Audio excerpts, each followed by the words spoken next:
Hi అండి. నేను చెప్పే కథలు మీకు నచ్చినట్టయితే నా ఛానల్ని సబ్స్క్రైబ్ చేసుకోండి ప్లీజ్. అది నాకు ఎంతో హెల్ప్ అవుతుందండి. ఇప్పుడు నేను మీకు వినిపించబోయే కథ అత్తగారి కథలు. భానుమతి రామకృష్ణ గారు రచించినటువంటి అత్తగారు నరసమ్మాయణం. ఇంకా కథలోనికి వెళ్దామండి. ఓ వంటాయనోయ్ ఎదవ సచ్చినోడా, వినపడి పలకడు ఈయన్ని పొయ్యిలో బెట్ట. ఓ వంటాయనోయ్, అబ్బబ్బా ఆ పని మనిషిని కాస్త అరవద్దని చెప్పు, ఒకటే కేకలేస్తోంది అంటూ మావారు. అబ్బబ్బా ఏమిటమ్మా ఆ పని మనిషి రాక్షసిలా అరుస్తోంది, దాని కేకలతో నా చదువు సాగడం లేదని మావాడు. కొత్తగా మా ఇంటికి వచ్చిన గుంటూరు పని మనిషి మీద చిరాకు పడడం మొదలుపెట్టారు. దొరక్క ఇంతకాలానికి పని మనిషి మన వైపు నుంచి వచ్చిందని, అచ్చ తెలుగుది, కష్టపడి పనిచేసేది, ఒక మగాడది దొరికిందని మా అత్తగారు నేను మురిసిపోయాం. వచ్చిన కొత్తల్లో ఎంతో వినయంగా మాట్లాడేదని సంతోషించాము. జీవితాంతం మీ పాదాల కాడ పడుంటానమ్మా, నాకు ఎవరూ లేరు అన్నది ఆనందించాము. తన మొగుడు తనని వదిలేసి ఎవరినో పెళ్ళాడానన్నది పాపం అనుకున్నాము. ఒడ్డు పొడుగు కలిగిన ఆడది, ఇంటి పనులన్నీ బాగా చేస్తుంది, ఇంటి పట్టునే పడుంటుంది. సాయంకాలం 6 గంటలు కాగానే టైం ప్రకారం వెళ్ళిపోదు.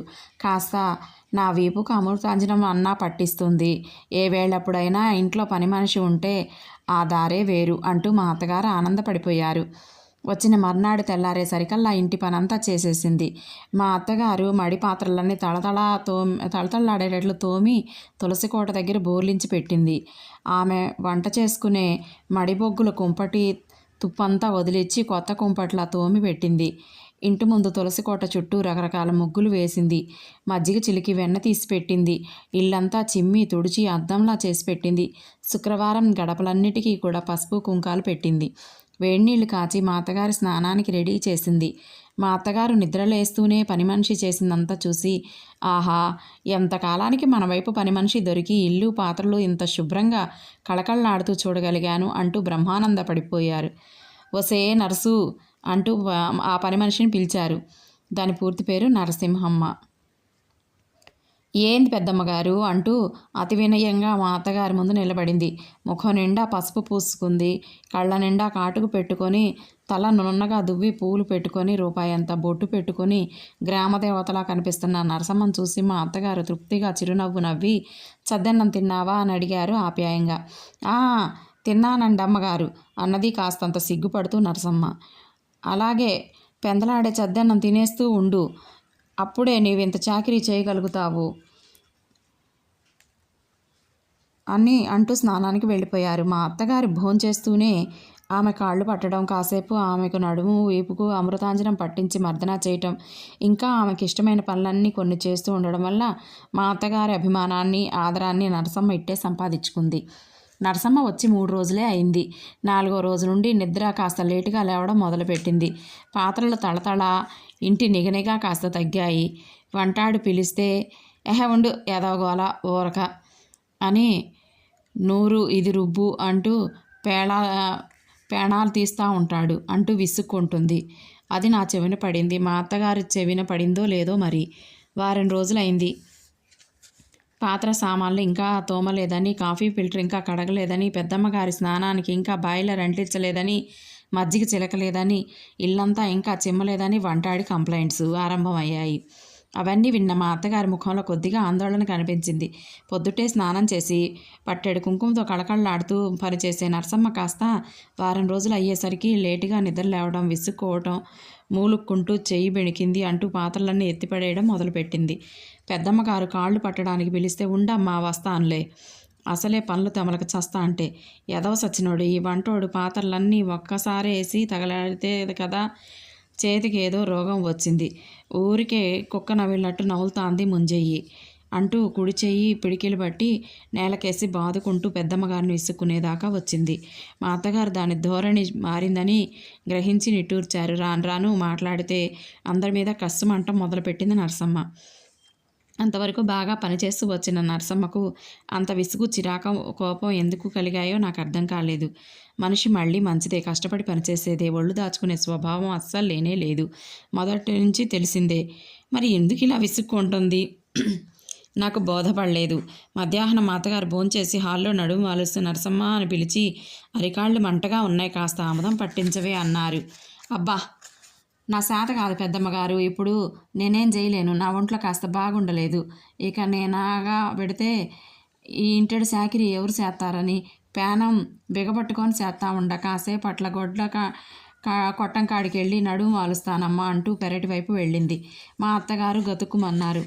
ఇదేనా కొంతకాలం ఉంటుందని ఆశపడ్డాను, వాలకం చూస్తే బాగోలేదు అంటూ నిట్టూర్చారు బరువుగా. నరసమ్మ తత్వం అర్థం చేసుకున్న నేను నరసమ్మ పని వదిలి వెళ్ళదని తెలుసుకున్నాను. కానీ దానికి ఏవో కొన్ని ఇబ్బందులు ఉన్నాయని, అందువల్ల విసుక్కుంటుందని గ్రహించగలిగాను.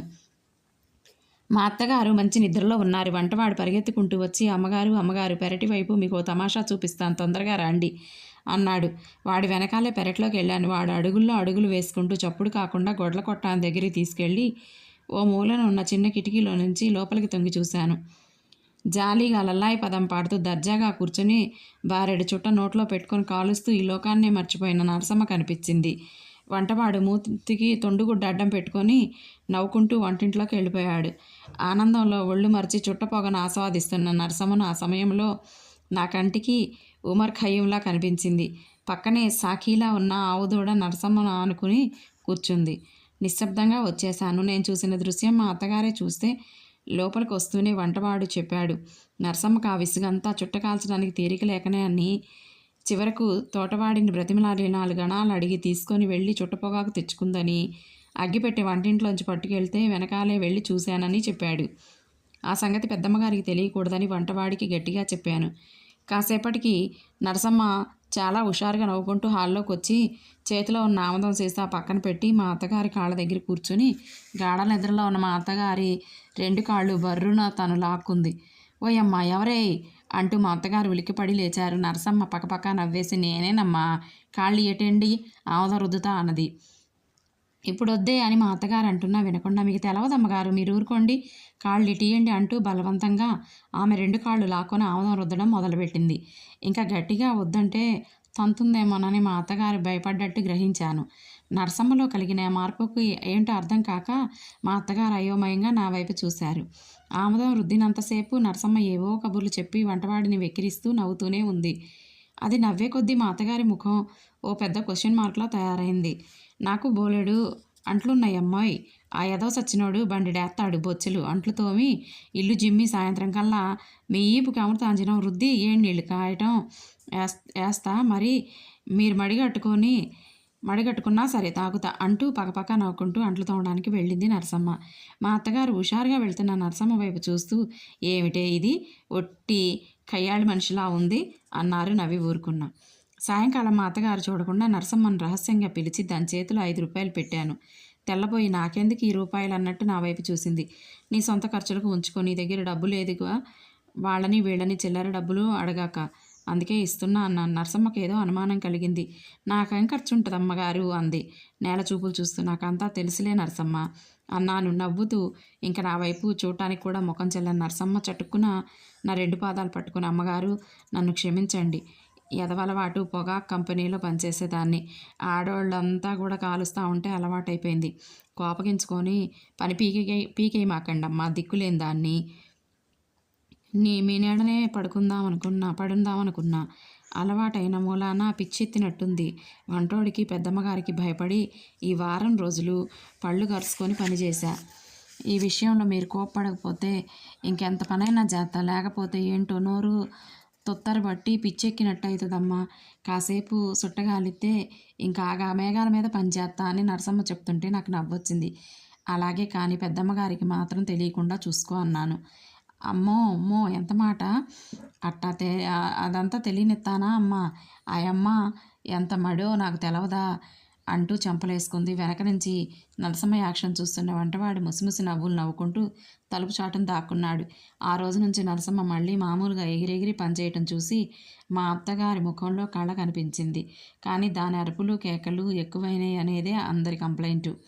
ఎప్పుడైనా దానికి చుట్టకాల్చే ఖాళీ దొరికినప్పుడు ఆ కేకలు అరుపులు వినిపిస్తుంటాయి. వంటవాడికి మాత్రమే తెలుసు. ఆ తర్వాత పకపక నవ్వుతూ పనిచేస్తుంటుంది. ఈ విషయం ఇంకా మా అత్తగారికి తెలియదు, రహస్యంగానే ఉండిపోయింది.